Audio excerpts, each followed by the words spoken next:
look like I'm having a mug shot. This ring light is just really too bright in my glasses. Might take my glasses off for this one. Maybe click on the subscription. No, subscribe. What? Ooh. Hello and welcome to Spread Book Joy. Today I've got a reading ramble and a catch up because it's been ages. If you're new to the channel, I'm Jack, and if you are not new, welcome back to Spread Book Joy. And I've taken my glasses off because I just see this ring light I'm having to use glaring in my glasses, and it's just putting me off. So I've taken my glasses off for this one. But hey, hello, how are you all? Every time I do a video lately, I feel like I'm saying it's been an age since I did a video. But we moved house 3 weeks ago. If you watched my last reading update, you'll know I moved house. I moved back to my old house, which we had put on the market to sell, but thank you to the government, we have no one interested in buying our house because people can't get mortgages. So housing market's really slowed down. So we've moved back to our house for the moment. We're okay with it though, because we love our house, we love the area. While I'm here, I'm going to try and take advantage of being here and maybe take you around to the William Morris Gallery, which is not far from us. One of the most famous people to live around here, William Morris and East 17. If you know your 90s boy bands, you know. So basically we moved back and we love our house, and also we had a lot of construction work done on it, so it's kind of like a new house at the moment. So we're just enjoying being back in our space, and we miss the countryside because I always wake up and there was a forest opposite me and a field behind me for 3 months, and now it's back to very busy urban area, which is quite noisy. London, it's 24 hours a day noise, sirens, people, all sorts of things. But there are lots of bonuses about being back in London. So while I'm here, I'm hoping to do a few more videos, perhaps another Jane Austen walk video, and things like that. I've got lots of plans for tons and tons of videos that I haven't been able to do. And I had no Wi-Fi for nearly 3 weeks. We had no Wi-Fi. I have data on my phone, but I needed to save it for work because I teach online. So we had to wait, can you believe this, for BT Openreach to come around and put, and it's just down here, that's why I'm looking down here, a new phone line in so that we could have Wi-Fi access. Yes, it's not really wireless. Did you know? I didn't know. Anyway, so, but I've got it, right? And it came the day after I finally bit the bullet and added some unlimited data to my plan because I was like, I need to catch up on videos. One thing I really missed out on when not having data was watching YouTube. And there's so much content, and I am so sorry if I haven't seen your videos. I'm trying to catch up with people's videos. I'm gonna have to make an executive decision to watch people's most recent videos only. And if I can catch up, I will. I have got a watch list of all the evolution of a reader tag videos. I'm trying to at least go on and comment on those at some point. But yeah, I'm so, thrilled with how that tag took off, and I have a follow-up video coming up about it. I've got a lot of video plans which I kind of want to mention a bit about here. I've also, one of the pluses of not having Wi-Fi was I completely went off of social media and stuff. I didn't have a chance to, I couldn't sort of scroll, I couldn't do any doom scrolling on Instagram or anything like that, or on the internet in general, because I was just purely using data for work. It was quite refreshing actually, and because we use lots of streaming services and we only had sort of regular TV channels, we weren't really watching TV, so I read a lot. I read an awful lot, for me, not a lot in comparison to some booktubers, but I read a lot for me. I've done a bit of investigating around different audiobook providers, which I'm going to do a video on, and yeah, I've got lots of plans, and obviously I've got to try and now film and do all these things. But I'm very excited to be back on YouTube. What have I been reading? I'm going to mention what I've been reading and what I've finished reading. I won't talk about it all in depth because some of these videos, these are going to be reviews. So let's get into that. I finished 11 books since we last spoke. Now, that's 3 weeks ago. Some of them I was already reading, and some of them I've read in the last 3 weeks. So I was reading Far from the Madding Crowd with Claudia from Spencer's Library. She's not quite finished it. We were taking it really, really slowly, and both of us had lots going on, so we kind of stopped and started the book. But I'm going to do a review for it. So my thoughts on Far from the Madding Crowd are going to come soon. I also finished Stone Blind by Natalie Haynes. It was my first Natalie Haynes fiction book. I absolutely loved Pandora's Jar, which is one of my books of the year this year. I feel like it's this year, but her book about women in Greek mythology, and I love her radio show that she does. Natalie Haynes Stands Up for the Classics. So it's my first fiction book of hers, and I do have 1,000 ships on my TBR which I haven't read yet, but Stone Blind just looked so good, and my favourite chapter in Pandora's Jar was on Medusa, and the sort of misogynistic attitudes towards her being seen as a monster. And yeah, I loved that chapter, so I was really excited to see Stone Blind come out, which was billed as Medusa's story. And if you want an excellent breakdown of kind of a reflection of my thoughts on it as well, Gemma and I buddy read it together. I'm going to link Gemma from Gemma Books' review of it, because she was disappointed. I have to say I was as well. I didn't not enjoy it, but there were too many flaws in it for me, and it was not what I was expecting. I was expecting it to be like a novelisation of a Greek myth, and I've read a few over the years, retellings of myths, not just Greek myths, but like the Arthurian myths and legends, myths and legends. Firebrand by Marion Zimmer Bradley, which is about the fall of Troy, and various things like that. And I have seen those done really, really well. They're novelisations, and what I mean by that is these read like novels, and they're in depth, and the characters are much like sort of deeper exploration of these characters with quite human qualities, and we empathise with them because they seem very real. Whereas, you know, mythology is very much like fairy tale, isn't it? The way it's told, it's very, you know, Athena did this and then blah blah did that, and it kind of was a bit more like that, more of a straightforward, just a retelling of the myth without too much depth to the characters in a sense. But it wasn't quite like that as well. So she's gone for this kind of straightforward myth retelling, but then what she's also done is injected this random, I mean, she's a comedian, right? So she's injected this random humour into it, and her voice, I felt was her voice coming across, but came across a bit too much in the story. If you're going to do a straightforward retelling of a myth, then having that humour in it was just weird. It just didn't work for me, and I didn't find myself wanting to pick the book up that much. I read it, and when I read it, I wasn't sort of like detesting it. It was okay. 3-star read for me, but lots of it didn't work, and there was not enough Medusa in Medusa's story. So yeah, too many characters, too many different perspectives. I see why those myths were all intertwined, and because we get a lot of Athena's origin story and backstory, and we get Perseus, and we get Medusa and her story. But Medusa's story was actually really interesting, and I did feel some empathy for her and for her sisters, the Gorgons, and they were made to feel quite sympathetic characters. Actually, she did that very well. But other than that, wasn't what I wanted. And it's a beautiful, beautiful book. I mean, stunning, like edition from Waterstones. I got a signed edition, so yeah, just sadly a little bit disappointing. But I'm going to link Gemma's review because she did a brilliant review of it, and I'd suggest you go and watch that.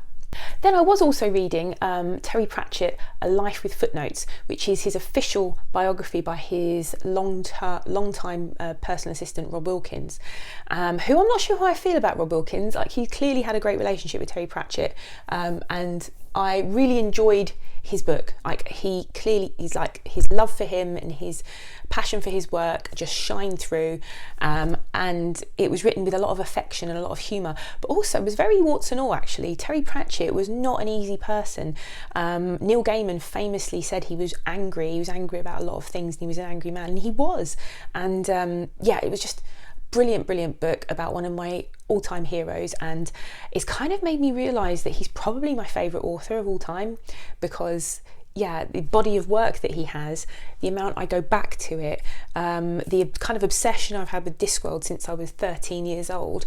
I've never really talked about having a favourite author or a favourite book.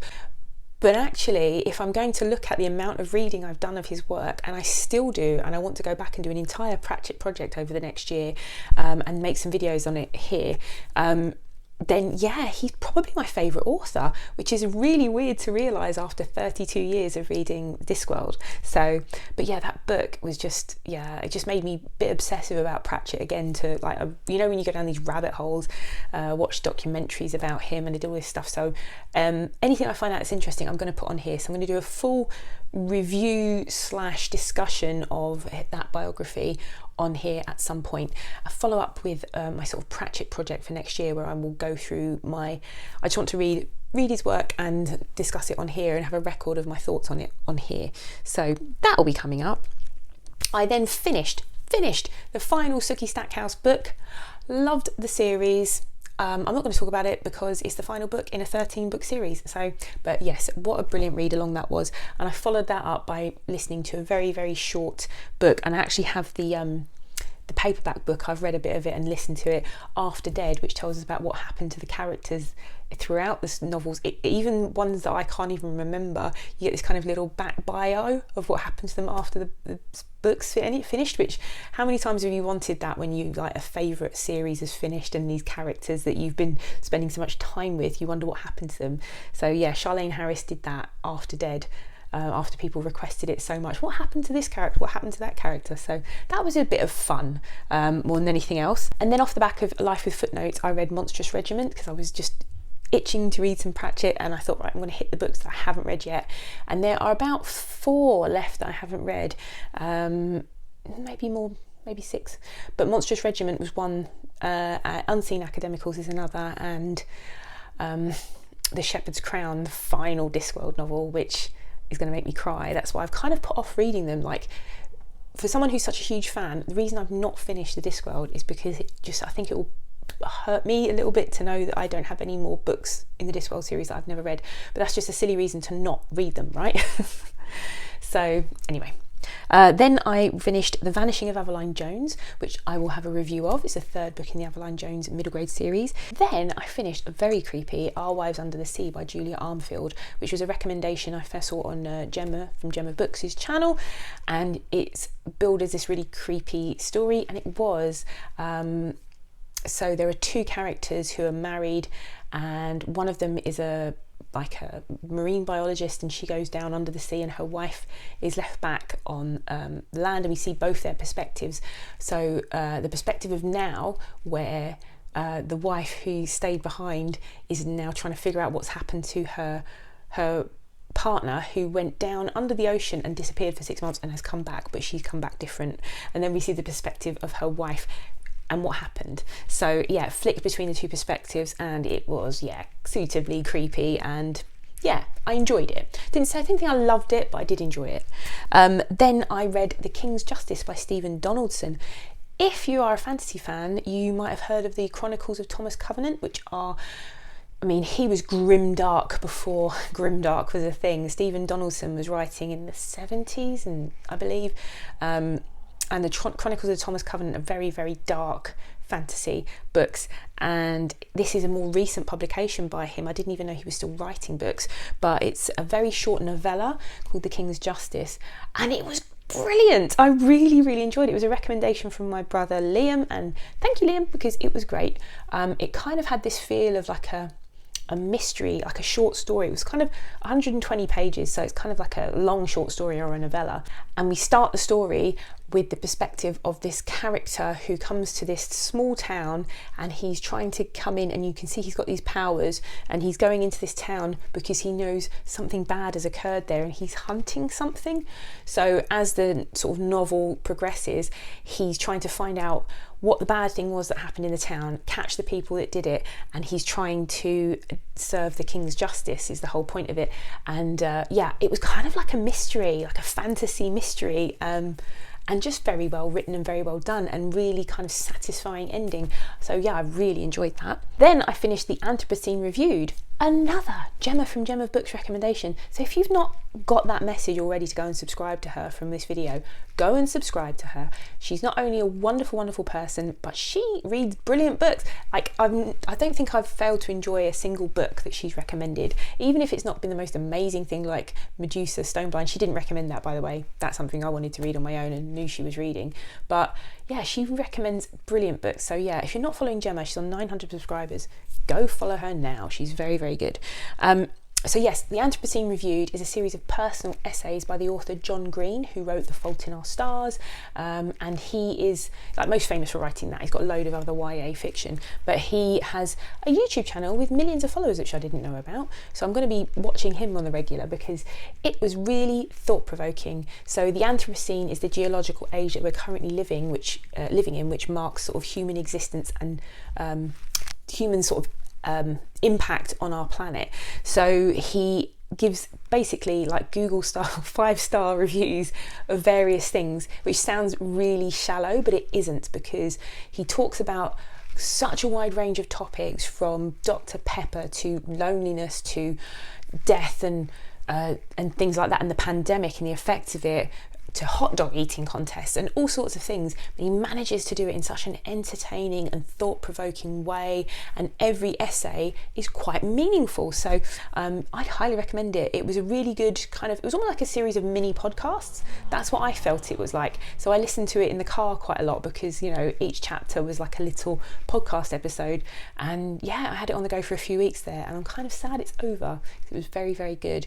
But yeah, I'd highly recommend it if you like sort of philosophical musings by people who think quite deeply on things, and he is one of them. He obviously thinks very deeply about a lot of things, so yeah, very interesting. And then finally I finished I Capture the Castle, which is our first FOMO book club pick, and I really, really loved it. I'm going to do obviously a full live discussion about I Capture the Castle with Gemma and Alice, who I'm running the book club with, over on Alice's channel. I can't remember the date we're doing that, but we're doing that, I think it's like the week after Christmas, you know, that dead time between Christmas and New Year. So yeah, I need to go over and leave my thoughts on the Discord. If you are on the Discord, I haven't been on there much, but I apologise. I am going to go over and leave some thoughts and read some things. I really can't get on with Discord. I find it really difficult to use, because when you comment on someone's thing and then it like scrolls down, and then like to get back to the conversation you have to scroll back up, and I just find it really unintuitive. Or perhaps I'm just old and it's not meant for me. But yeah, so if you're on the Discord, I'm going to come over and try and catch up on people's thoughts and leave mine at some point. For this month, I have got one buddy read, which is two. I've got a buddy read with Sandy from Miss Reads a Lot. We are going to go into the next book in the Lonesome Dove series by Larry McMurtry. We're going to read Streets of Laredo, which is the second book, but it's like, apparently I think it's the first book chronologically. I might be wrong, because it's a prequel. So I'm looking forward to getting into that with her. We're going to sort of start that around mid-December, and I'm also going to be buddy reading, fingers crossed, The Enchanted April with the lovely Marilyn Maya Mendoza. So we're hoping to do that over Christmas. But other than that, I'm currently reading one book. Shock horror. I think it's because I've just been ploughing my way through so many books. I decided I need to stop starting books, because I just kept starting books. I've just been to the library and picked up a copy of Elodie Harper's The Wolf Den, another Gemma recommendation. Probably going to get fed up with me mentioning Gemma, but yeah, she has some great recommendations. So and I've picked up The Wolf Den, and I've also got a pile of books to review for children. I'm way behind on my children's book reviews, by the way, and I've read so many good ones recently. So I'm going to be doing some blog posts, some book reviews, and I've got a Maggie O'Farrell children's book, which I'm going to do a review of coming up soon. It's very beautiful. Anyway, I'm going to stop talking now, because that's a lot of chat. Hopefully the next video will be one of my planned, well thought out ones, and not one where I'm going, oh my gosh, I haven't spoken to you for 3 weeks. But life, eh? Life is life. So tell me in the comments, what have you been up to since I stopped posting regularly? Is anyone still listening to me? Who knows? If you're new here and you'd like to subscribe to some of this rambling nonsense, not sure quite why you would, but I'd love it if you stuck around, because I love chatting to people. So leave a comment below. Maybe click the subscribe button. Hopefully I will see you again here soon. Bye.